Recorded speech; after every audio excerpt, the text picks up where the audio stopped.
할렐루야. 여러분, 올해 교회의 표가 무엇인지 아십니까? 알으셔야죠. 2020년 교회의 표,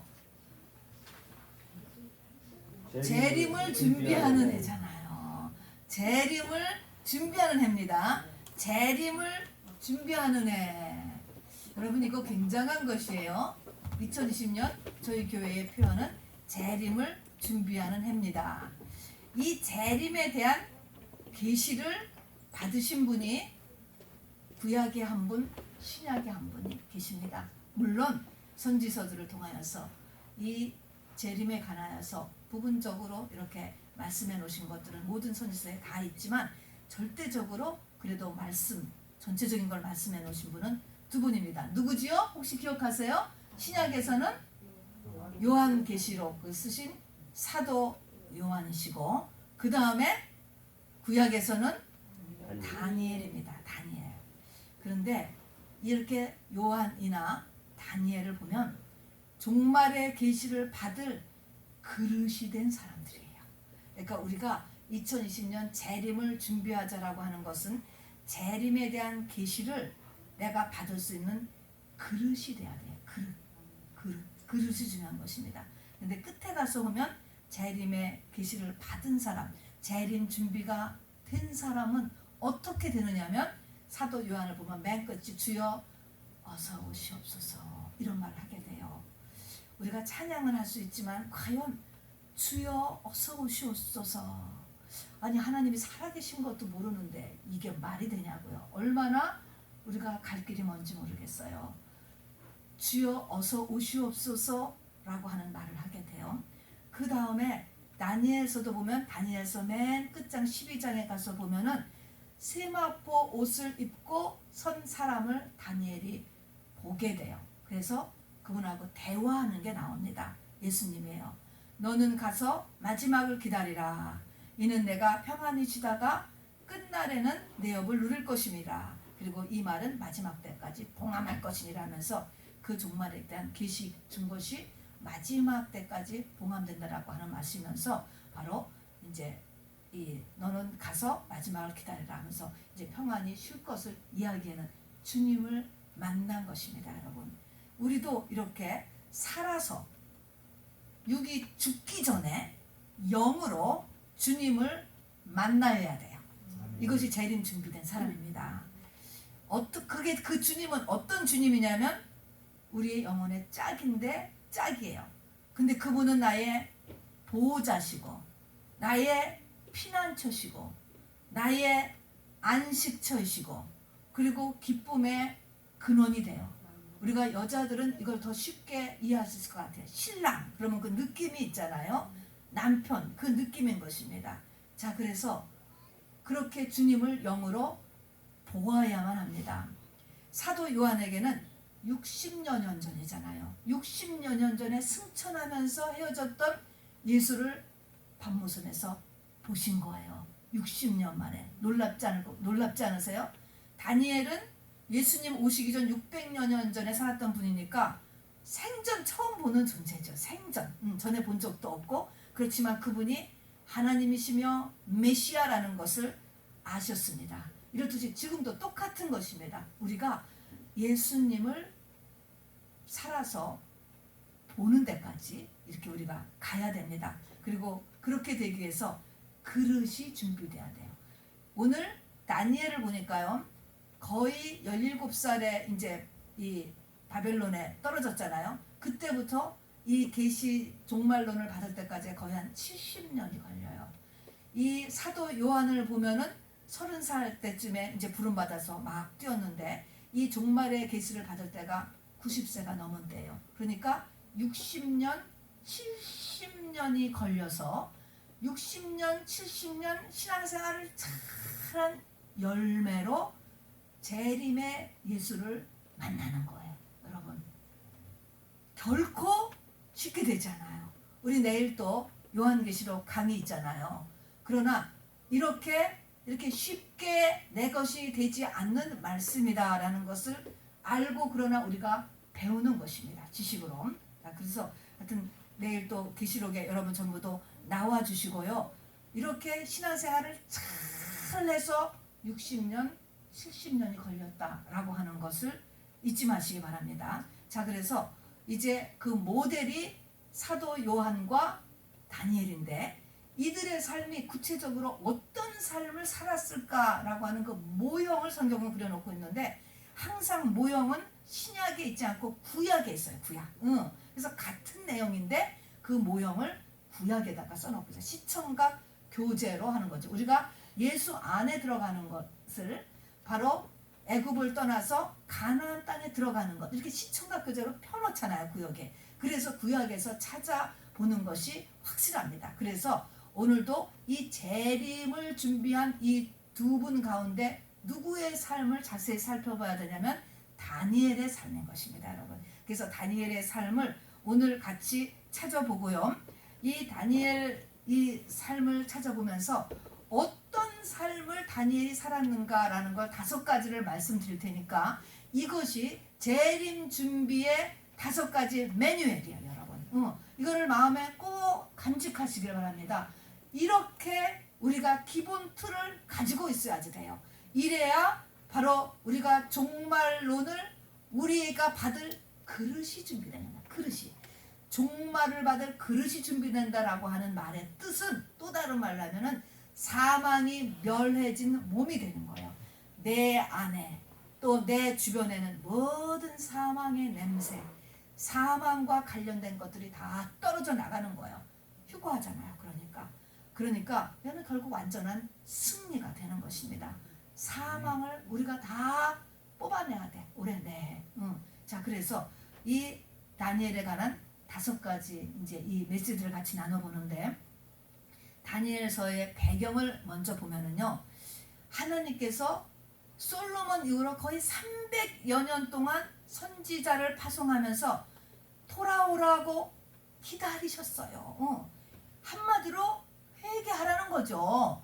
돌이키라는 것이죠. 그런데 됐어요? 안 됐어요? 안 된 거야. 끝까지 안 하는 거야. 그래서 나라가 멸망했습니다. 그 중에서 보면은 이 멸망의 거의 막바지쯤에 부름받은 에레미야 선지자는 결국은 망하는 꼴을 보았어요. 막상 망하는 꼴을 보니까 얼마나 기가 막힌지 너무나 처참한 거예요. 너무나. 그래서 쓴 책이 에레미야 애가예요. 그래서 에레미야는 에레미야 서가 있고 그거는 망하기 전이죠. 망한 꼴 그게 에레미야 애가예요, 여러분. 사람이 너무 스투피드한 것 같아요. 스투피드한 거예요. 짐승하고 어느 면에서는 똑같아요.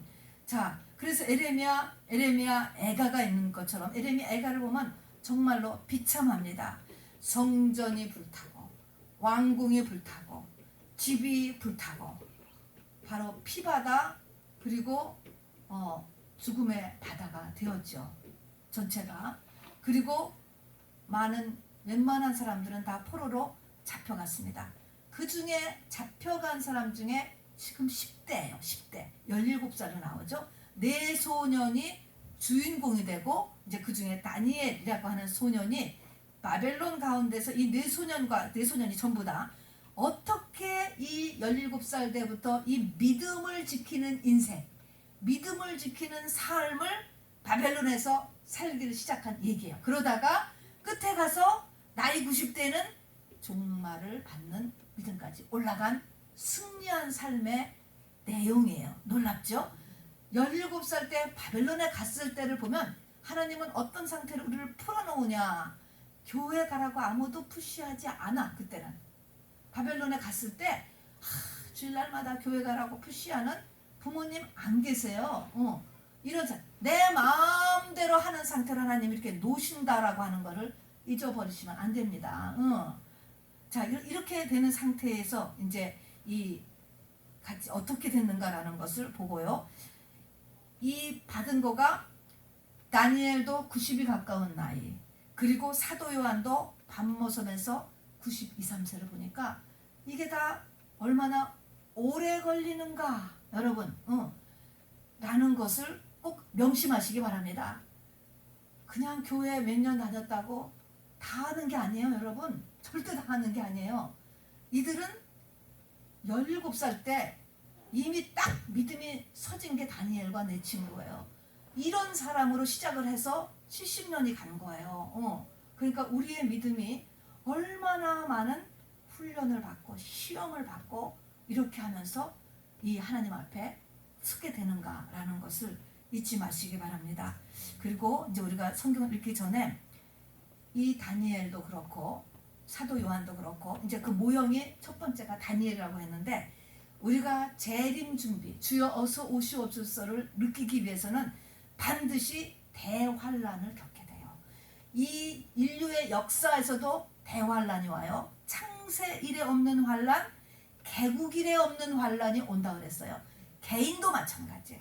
한 개인에서도 바로 이 주님의 재림을 내가 받기 전에는 대환란을 겪게 된다는 것을 잊지 마시기 바랍니다. 쉽게는 십자가 없이는 부활이 없는 것이에요.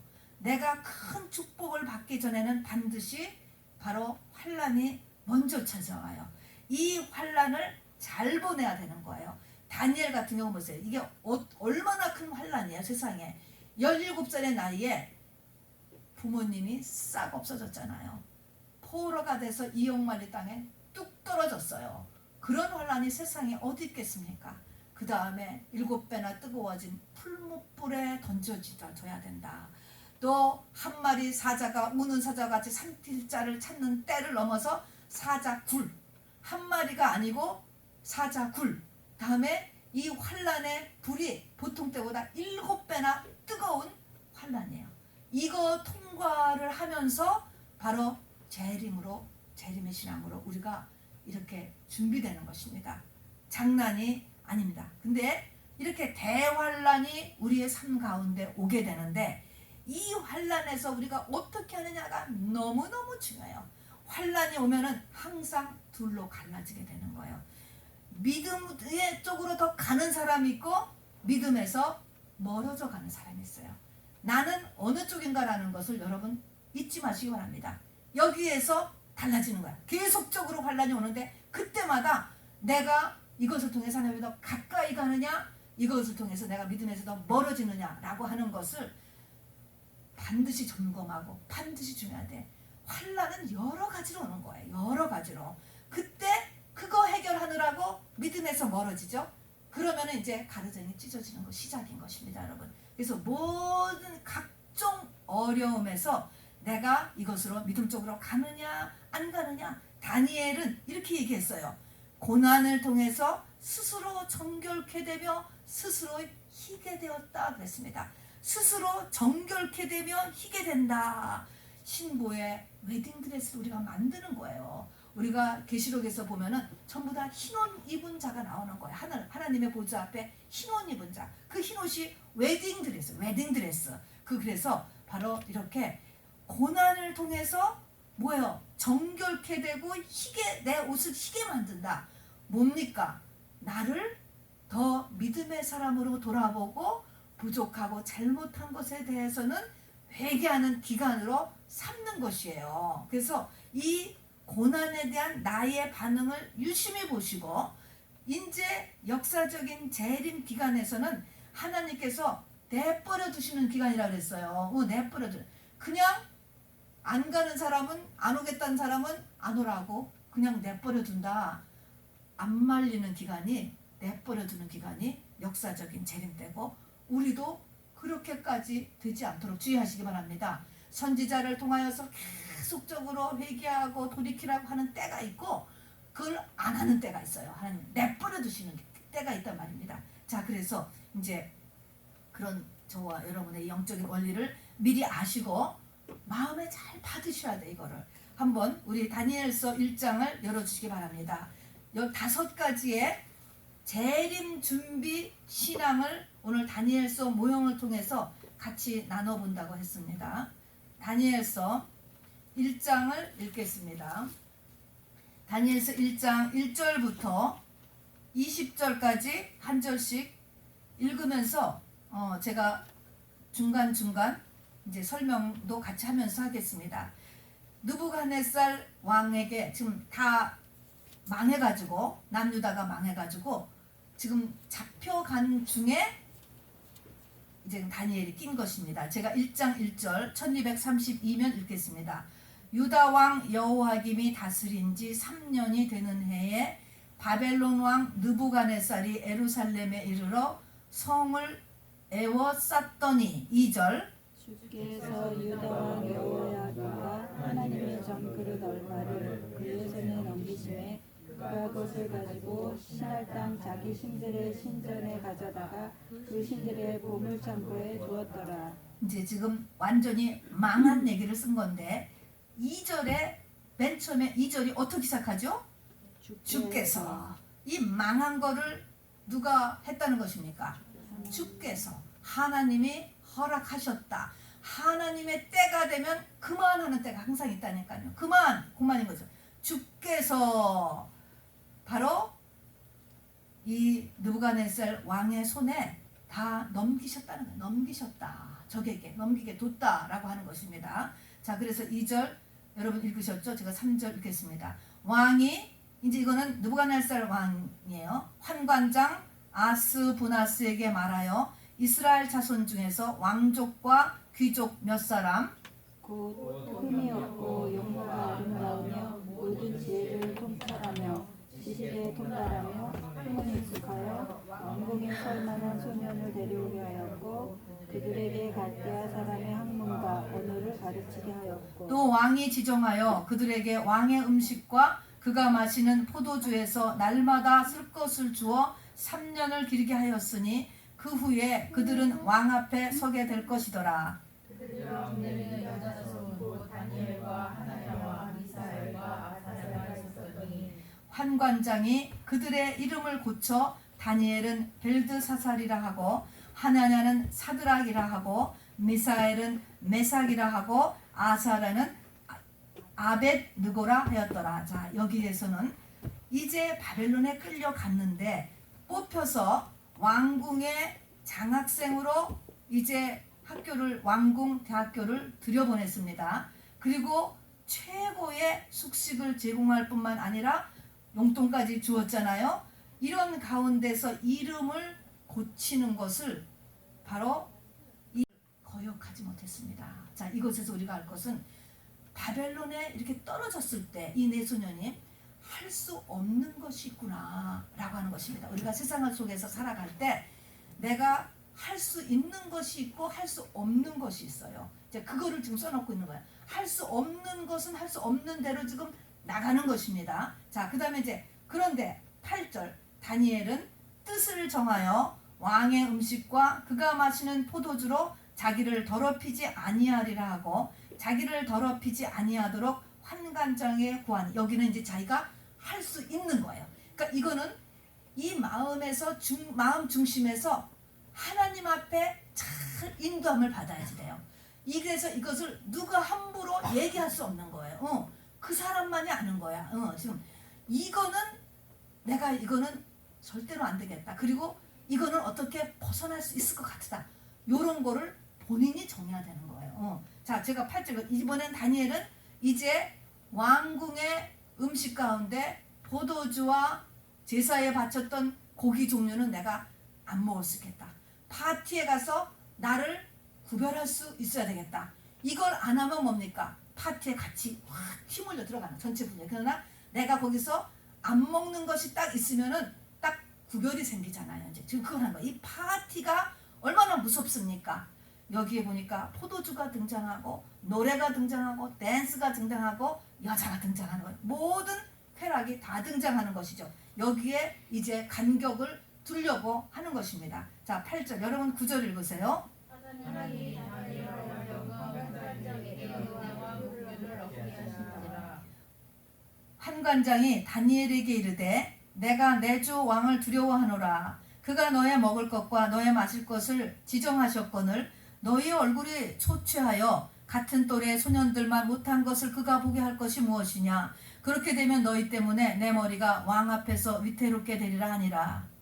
환관장이 다니엘과 하나냐와 미사엘과 아사랴를 감독하게 한 자에게 다니엘이 말하되 청하오니 당신의 종들을 열흘 동안 시험하여 채식을 주어 먹게 하고 물을 주어 마시게 한 후에 앞에서 고기의 얼굴과 왕의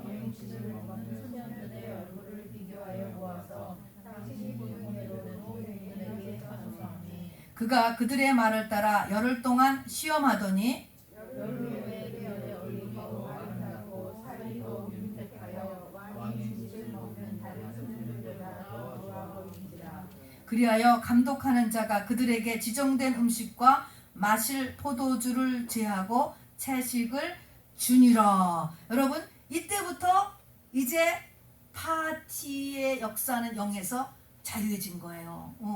거기에서 왕이 지적해 주는 음식이라는 것은 제사에 바쳤던 음식이거든요. 다음에 포도주예요. 요 두 가지에서 자유함을 지금 얻게 된 거죠. 여러분, 세상에 좋은 것이 많지만 산의 진미, 세상에 좋은 것을 다 취하고서는 여러분의 영성은 절대로 똑바로 서지지 않는다는 걸 알아주세요. 세상과 연합하고서 절대로 우리는 똑바로 설 수가 없어요. 반드시 구별되어야 됩니다. 자, 그렇게 했더니, 자, 이 17절 제가 읽을까요? 하나님이 이 네 소년에게 학문을 주시고 모든 서적을 깨닫게 하시고 지혜를 주셨으니 다니엘은 또 모든 환상과 꿈을 깨달아 알더라. 이 말을 우리가 짚고 넘어가야 됩니다. 이게 지금 공부하는 학생들이에요.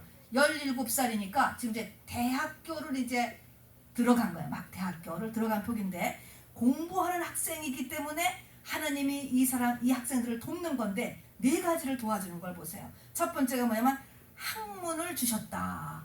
공부 잘하게 해주셨다는 거예요. 공부가 잘하게 되는 거야. 잘 외워지고 잘 깨닫게 해주고 집중이 잘 되고 좋은 선생도 만나게 해주고 공부를 잘하게 해주시고, 두 번째는 모든 서적을 깨닫게 하시고, 이때도요, 아까도 갈대아 학문이라고 해가지고 이 페르시아 쪽의 학문이 굉장히 많고 깊었어요. 이 당시에. 그런데 그 공부를 많이 해야 되는 그 책들을 다 깨닫게 하시고, 세 번째는 지혜를 주시고, 네 번째는 그거 외에 또 모든 환상과 꿈을 깨달아 알더라. 은사적인 것까지 주었다는 것입니다. 하나님께서 이렇게 해주셨어. 그래서 그 뒤에 가서 보면은 다른 학생들보다 10배나 똑똑해졌습니다.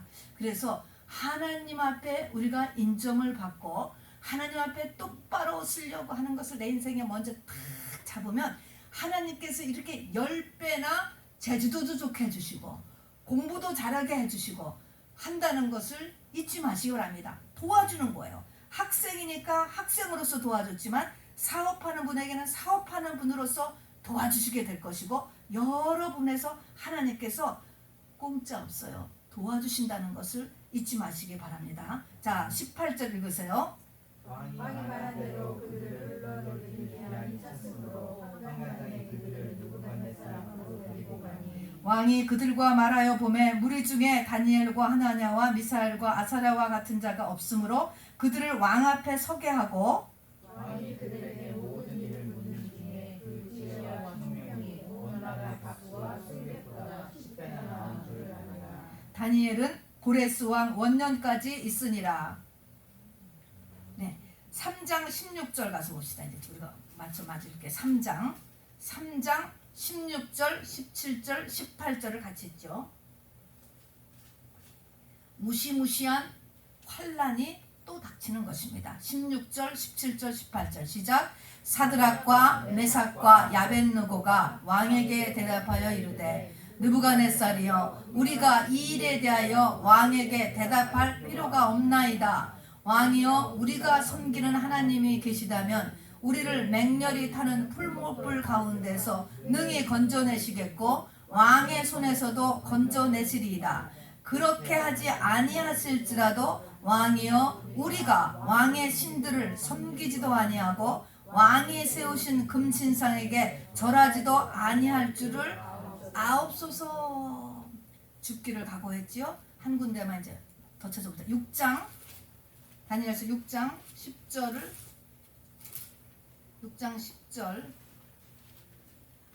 4절 10절 그렇게 두 절 읽겠습니다. 6장 4절 같이 읽겠습니다. 시작. 이에 총리들과 고관들이 국사에 대하여 다니엘을 고발할 근거를 찾고자 하였으나 아무 근거 아무 허물도 찾지 못하였으니, 이는 그가 충성되어 아무 그릇됨도 없고 아무 허물도 없음이었더라. 이거는 거의 지금 이제 70년 가까이 됐을 때예요. 10절 읽읍시다. 시작. 다니엘이 이 조서에 왕의 도장이 찍힌 것을 알고도 자기 집에 돌아가서는 윗방에 올라가 에루살렘으로 향한 창문을 열고 전에 하던 대로 하루 3번씩 무릎을 꿇고 기도하며 그의 하나님께 감사하였더라. 우리가 알다시피 이제 그 동료들이 시기를 하여가지고 누구든지 이 30일 동안에는 이 황제 아닌 사람한테 이 예배를 드리면은 전부 다 사자굴에 넣는다 라고 하는 그 명령이 있었던 걸 얘기하는 건데, 그것이 발행하는 도장이 찍힌 것을 알고도 에루살렘을, 여기 보니까 에루살렘을 향한 창문을 열었다. 이건 여러분 뭘까요? 왜 기도를 하는데 에루살렘을 향한 창문을 열었지? 이게 뭐죠? 여러분 이게 뭐예요? 왜 에루살렘을 향한 창문을 열었어요? 우리 지난 주일날 한 열왕기상 8장에 보면은 솔로몬이 성전 낙성식 할 때 만일 이 에루살렘 성전에 올 수 없는 형편에 있는 사람이 있으면 이쪽을 향하여서 기도를 하거든 하나님 그 기도를 꼭 들어주옵소서 라고 기도한 게 나오잖아요. 그래서 그쪽을 향하여서 창문을 열고 기도하는 것입니다. 이 말을 보면은 바로 다니엘이 그 구약 성경의 말씀을 다 마음에 간직하고 있었다는 것을 나타내는 것입니다. 그래서 에루살렘을 향한 창문, 여러분 에루살렘을 향한 창문을 열지 않더라도 우리 같으면 뚜루룩 운전해서 여기 와서 드려요. 그것이 뭐냐면 성전을 향한 하나님의 약속이에요. 약속. 성전에 와서 그렇게 기도를 하면 하나님이 들으시옵소서 하고 솔로몬이 했더니 불이 확 내려오고 연기가 앞을 갈 수 없을 만큼 하나님의 영광이 차서 응답되었다라는 것을 확인해 주었잖아요. 이게 성전에 대한 약속입니다. 성전에 와서 기도하면 하나님께서 응답해 주신다라고 하는 약속인 거예요. 근데 지금 성전을 못 오니까 바벨론에서 창문을 열고 하루 3번씩 전에 하던 대로라는 것은 우리가 뒤에 가서 보지만 기도가 습관화된 사람이야. 습관화되었어. 이제 그래서 늘 기도하는 사람이고 하루 3번씩 정시 기도도 할 수 있는 사람이고 무릎을 꿇고도 기도하는 사람이고 하나님께 감사하더라. 이런 상황에서도 감사를 찾을 수 있는 사람의 모습을 지금 지어놓고 있습니다. 그래서 사자굴에 던져지잖아요. 와, 이렇게 기도를 했으면 좀 그 칙령이 좀 변경되기를 기도하지 않겠어? 우리 같으면은 당연히 그렇게 기도했을 거예요. 이 왕의 마음에 뭔가 하나님의 역사에서 바뀌어가지고 이 칙령이 변경되기를 기도했을 텐데 변경이 안 되고 사자굴에 톡 떨어질 때까지 그냥 두시는 하나님인 것을 여러분 잘 보셔야 돼. 아브라함에게 아들을 줄 때는 언제예요? 50년에 걸쳐서. 아들을 주고 나서는 그 아들을 바치라 라고 해서 바쳤을 때도 칼을 들어서 내려칠 그때까지 내버려 두시는 거야. 왜 그래요? 테스트이기 때문에 그렇습니다. 마음을 보는 거예요.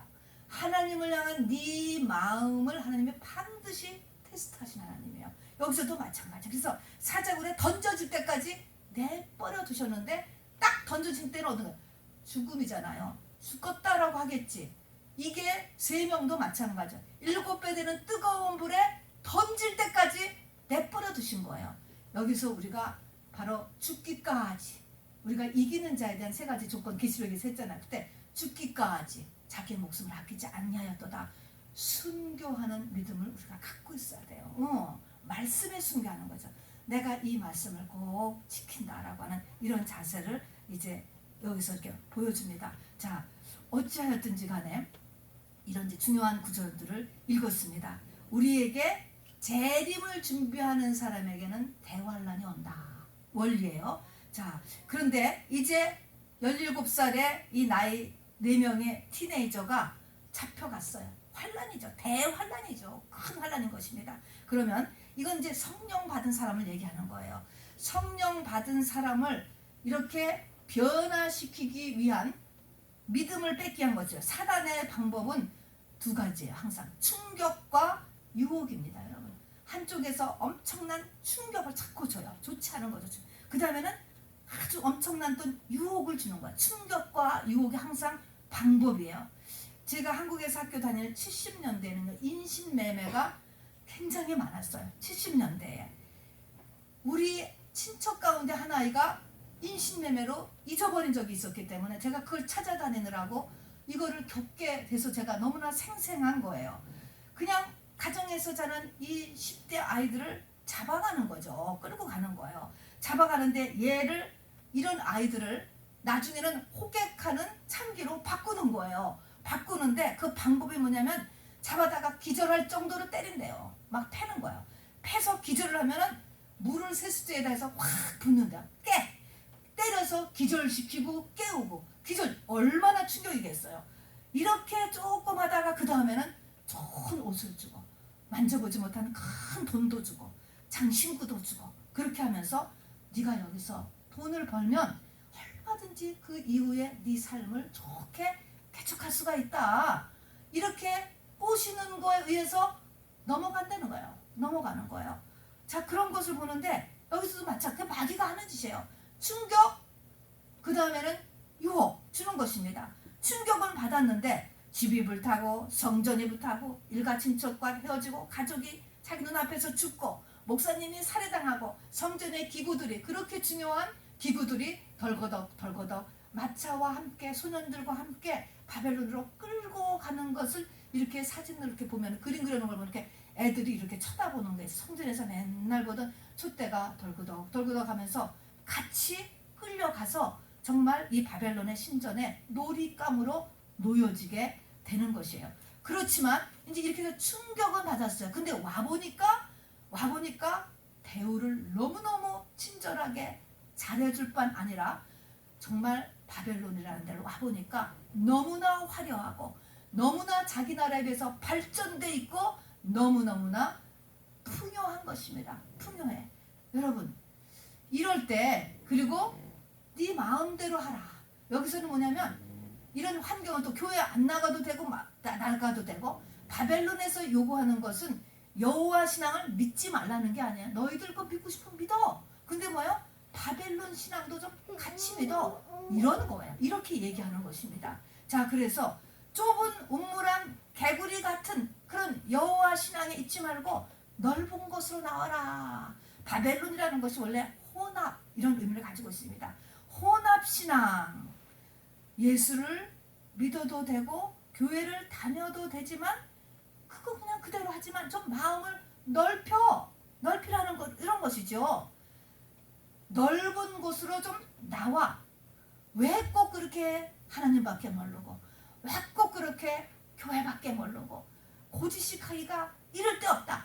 딱 그렇게 이야기하는 것입니다. 여러분, 여기에 넘어가느냐 안 넘어가느냐 문제인데, 여러분이 세상 축복, 세상의 좋은 것을 믿음의 기준으로 삼는다면 못 넘어가요. 여기서요. 세상 축복을 믿음의 기준으로 삼으면 여러분의 영적 성장은 멈추게 되었어요. 왜냐하면 세상이 훨씬 좋게 만들어져 있기 때문에 그렇습니다. 그리고 합리적인 것을 믿음의 기준으로 삼으면 절대로 여러분 영적 성장을 계속할 수가 없어요. 합리적인 거. 또 사단이 그 눈을 가리기 때문에 그렇게 보여. 예수 믿고 망한 사람, 잘못된 제사장, 우리 조상들 다 완전히 다 망했잖아. 왕궁도 다 불타 없어졌잖아. 부모님, 예수 잘 믿는 우리 부모님도 망했잖아. 여기는 그때 있던 제사장도 다, 레위인도 다 망했잖아. 현실이란 말이야, 현실. 이렇게 해서 이런 세상을 기준으로 보면 영적 성장 못한다. 합리적인 것 계산하면 영적 성장 못한다라는 것을 잊지 마시기를 바랍니다. 자, 그런데 여러분 요한일서 2장 14절을 읽어야 돼요. 여기가 다니엘이 티네이저만을 얘기하는 게 아니에요.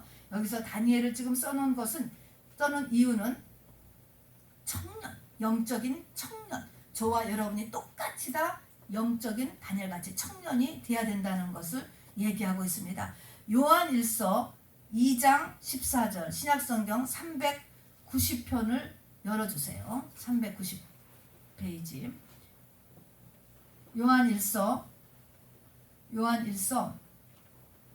2장 14절을 같이 읽겠습니다. 시작. 아이들아, 내가 너희에게 쓴 것은 너희가 아버지를 알았으며 아비들아 내가 너희에게 쓴 것은 너희가 태초부터 계신 이를 알았으며, 여기서 중요합니다. 청년들아 내가 너희에게 쓴 것은 너희가 강하고 하나님의 말씀이 너희 안에 거하시며 너희가 흉악한 자를 이기었음이라 그랬습니다.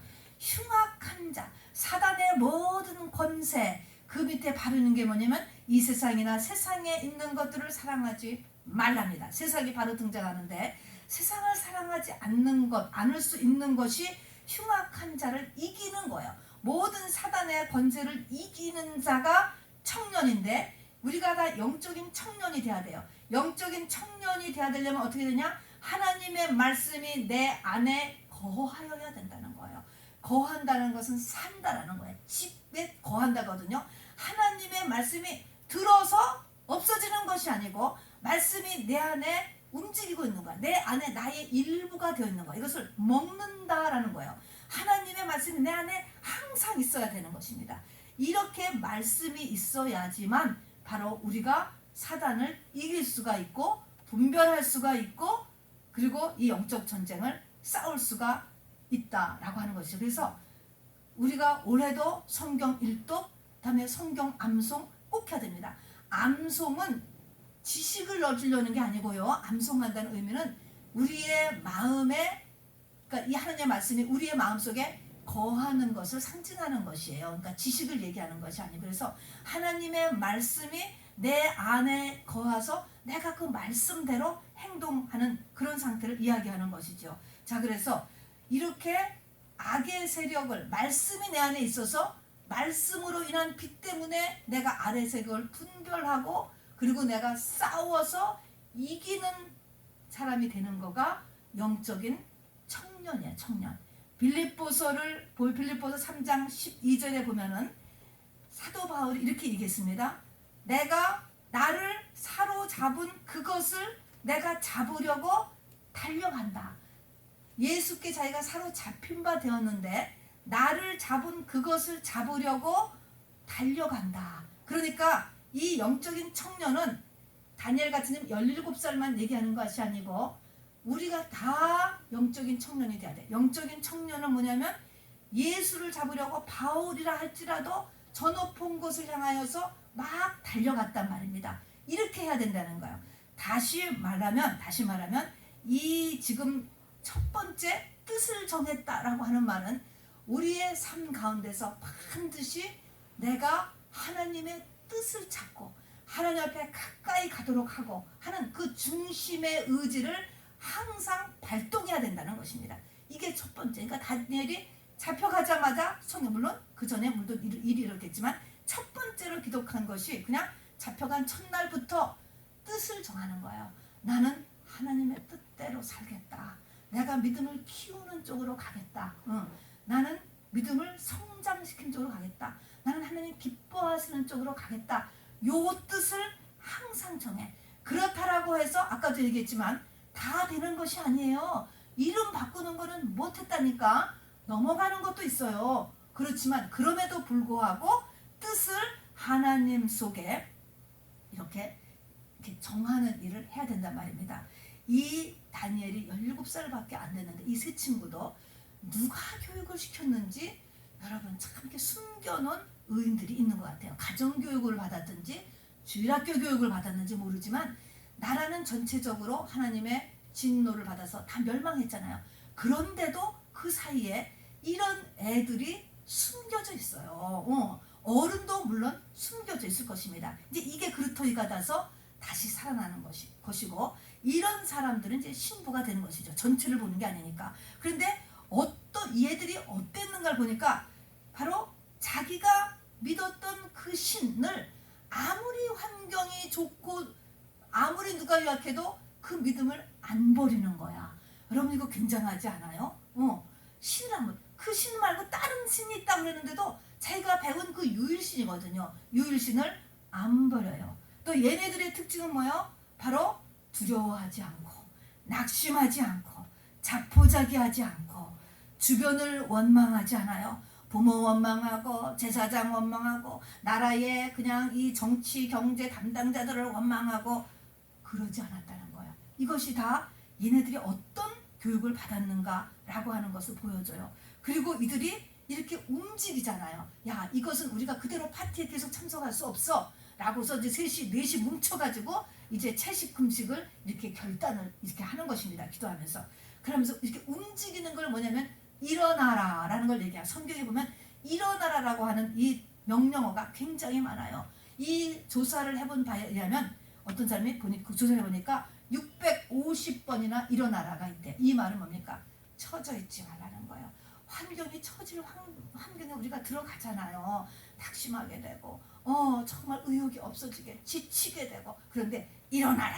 그래서 일어나라가 계속 나오는 거예요. 일어나라. 여호수아 1장도 일어나서 일어나라. 일어나라. 빛을 발하라. 계속 일어나라. 이 아이들이 그 믿음이 지금 훈련되어 있는 거예요. 그래서 이렇게 일어나서 여기서 믿음을 지키는 방법을 연구하잖아요. 그리고 하나님의 말씀이 자기 안에 거했던 것 같아요. 자, 그래서 하고 이제 기도를 훈련이 되었던 거. 그래서 우리의 학생들도 17살까지 우리가 이것을 마련해 놓으려고 우리가 악을 쓰는 것입니다. 하나님의 말씀은 아무리 환경이 변해도 이 말씀은 변하지 않는다 라고 하는 신앙을 넣어주고, 그 다음에 마음 지키는 거, 낙심하지 말고 두려워하지 말고 자포가지 하지 말고 이렇게 절망하지 말고 하는 이 마음 지키는 거, 난탓하지 않는 훈련, 그리고 하나님의 말씀을 자기가 아는 대로 늘 마음에 넣어서 암송하려고 하는 거, 그 다음에 기도로 나아가는 거. 여러분, 이런 것들을 우리 자녀들에게 우리가 훈련시키기 위해서 힘쓰고 있는 것입니다. 자, 그 다음에 이제 거기서 이들이 특혜를 받으면서 이렇게 잘 지내고 있는데 또 하나님의 시험이 또 다가오잖아요. 목숨 내놓는 시험이에요. 뭐냐면 이것이 우상숭배잖아요. 우상숭배했기 때문에 자기 나라가 망한 거를 확실하게 얘네들은 알았어요. 우상숭배 때문에 망했다라고 하는 것은 무슨 말이냐면 금송아지 신앙이 변해야 될 때가 왔는데 안 변하고 있는 게 우상숭배가 되는 거예요. 이들은 다 하나님을 믿는 사람들이었어요. 그러면 믿으면, 첫 번째로 믿으면 우리가 다 처음에 축복신앙부터 나가는 거예요. 그런데 이것이 양다리 신앙이잖아요. 너희가 어느 때까지 하나님과 세상을 겸하여 섬기겠냐고 엘리야가 소리쳤던 것처럼 이게 양다리 신앙을 가지고 있는데 이게 변해야 될 때가 되는데 안 변하고 계속 있는 것을 우상숭배라고 이야기하는 거예요. 그래서 이제 이것이 자기 나라가 망한 것을 알았는데 얘네들이 조금 지나다가 보니까 이제는 이제 장성한 자가 되었는데 이 자기 나라 시내, 이 바벨론의 큰 금신상을 만들고 거기다가 국가적인 큰 오케스트라가 등장해서 모두 다 이 바벨론 같이 이렇게 만들어 놓은 이 금신상한테 절하는데 이거를 안 하는 거야. 안 하면 안 하는 요 3명의 아이들이 있잖아요. 그래서 아까 그리하실지라도, 그러니까 하나님이 나를 불 속에 집어넣어 주지 않게 하실 것이고 구해 주실 것이지만 설령 안 구해 주셔도 나는 금신상에는 절하지 않겠나이다. 그리 아니하실지라도가 나오잖아요. 여기까지 우리 믿음이 커야 돼. 그러니까 이 대활란은요, 순교를 각오해야 돼. 죽으면 죽으리라를 우리가 준비해야 돼요. 죽을지도 모른다.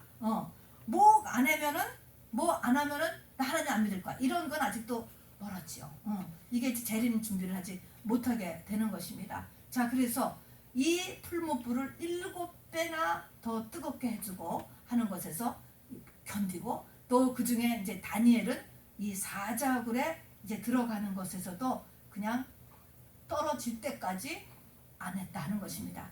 그냥 죽기를 한 것이죠. 그리고 하는 것이 이제 3번째가 연습을 우리가 해야 되는 것이냐면 기도의 체질화예요. 아까도 이 4 소년도 이제 하루 기간을 주고 자기가 꿈 알아맞추고 해몽 안 해주면 다 죽인대잖아요. 이게 황제 얼마나 악랄합니까? 인권이 어디 있습니까, 여러분? 들어가면 하나님이 인권이죠. 하나님 아닌 것에 무슨 진짜 인권이 있습니까? 자, 그래서 다 죽인다고 하는 것에 그 밤에 다니엘과 내 친구가 이 합심 철야 기도를 하지 않습니까? 자, 그렇게 해서 급한 일이 생기면은 그냥 이렇게 기도하는 거. 그래서 여기 9장 19절에 보면요, 주여 삼창 하는 그 기도가 원인이 여기서 나와요. 주여 들으소서, 주여 용서하소서, 주여 하루빨리 응답해 주소서 라고 하는데 그 기도 삼창을 하는 그 기도가 주여 삼창, 통성기도에 여러분, 통성기도 할 줄 알아야 돼. 합심기도 할 줄 알아야 돼. 철야기도 할 줄 알아야 돼. 금식기도 할 줄 알아야 돼. 다니엘은 10일 기도 금식했죠. 나중에 20일 금식하죠. 20일 기도하죠. 다음에는 사자굴에 들어가기 전에 하루 3번 하는 기도가 정시기도예요. 정시기도라는 게 있어요. 시간을 정해놓고 딱딱 하는 거예요. 하루 3번. 이런 기도를 다 여기 나오는 거예요. 그게 뭐냐면 기도가 체질화돼야 된다. 무슨 말이냐면 나에게 어려운 일이 생기면 기도로 나아간다. 나가 마음을 못 잡을 일이 생기면 기도로 나아간다. 내가 시험에 들면 기도로 나아간다. 여러분, 이 기도가 내 속에 체질화돼야 된다는 것입니다. 그래서 이것이 우리 속에 확실히 있어야 돼요. 여러분, 그래서 기도는 훈련받는 것입니다. 그래서 기도가 안 돼도 앉아 있는 거예요. 우리가 지금 전부 다. 그리고 방언을 전부 방언의 은사를 받아서 그냥 방언 기도를 하면은 내 영이 하나님 하는 기도가 되기 때문에 됐습니다. 그러니까 방언 기도를 하고 앉아 있는 것, 이렇게 기도가 체질화돼야 돼요. 이것이 3번째 훈련입니다. 4번째는 뭐냐면 다니엘서 하면은 다니엘이 이제 주인공이 되어서 등장하고, 다니엘이 나이 90이 되어서 종말을 하나님께서 계시해 주셨는데 여기에 세 친구가 등장하는 이유가 있는 것입니다. 욥도 바로 모든 고난을 다 받지만 욥의 결말이 뭡니까? 바로 눈으로 하나님을 보게 되고 모든 잃어버렸던 것을 2배로 회복받잖아요. 그게 욥의 결말이잖아요. 그렇게 했는데 왜 거기 욥의 세 친구가 또 등장하잖아요. 동서남북 해서 넷이 되는 것입니다. 넷. 이것은 뭐냐면 여러분, 이 동서남북이라고 하는 이것은 사람은 피조물이에요. 내가 아무리 똑똑하고 아무리 잘났어도요, 여러분, 믿음을 내가 관리할 수 없다는 것을 알아야 되는 거예요. 나는 내 믿음 내가 알아서 할게요. 천만의 말씀. 그거 엄청난 교만인 것입니다. 사람은 피조물이에요. 영을 다 할 수 없는 거예요. 반드시 빈틈이 있게 되어 있습니다. 그래서 이 빈틈으로 사단이 틈탑니다. 여러분, 개인 경건의 시간, 가정예배, 여기에 속으시면 안 돼요. 가정예배는 가정예배야. 나 혼자 예배는 우리가 다 갖는 개인 경건의 시간이에요. 저 같으면 뭐 하루 종일 그럼 예배한다고 할 수 있게? 맨날 집에서 이렇게 있는데 그걸로 교회를 대처하시면 안 돼요. 교회는 특별한 것입니다. 구약에서도 열왕기상에 그 솔로몬이 성전을 지었을 때 약속해 둔 게 있잖아요. 이 성전에 대한 약속입니다. 또 신약에 와서도 성령이 교회들에게 하는 말씀을 들을지어다. 교회를 통해서 하시는 말씀이 있는 거예요. 또 교회를 통해서 역사하는 성령의 역사가 역동적인 게 있다고, 여기서 성도 간의 교제를 통하여서.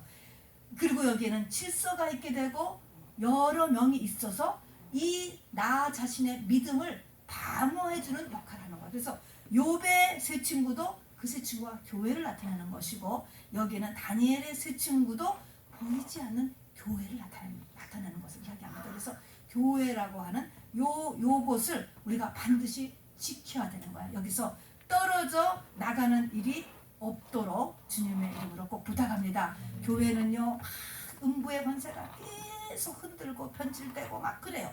그럼에도 불구하고 결국 교회가 들림을 받게 되는 것입니다. 교회를 통해서 여러분이 구원의 완성을 이루게 되는 것입니다. 교회 생활을 해야 돼요. 그 다음에 5번째, 우리가 이 바벨론에서 하나님의 사람들이 믿음을 키우고 또 이것으로 인해서 주변에 핏된 역할을 할 수 있는 것. 여러분, 다니엘과 다니엘의 세 친구가 이걸로 끝나지만 그 뒤에 거기에서 다시 복음이 이렇게 번져된 것이 역사적으로 나와요.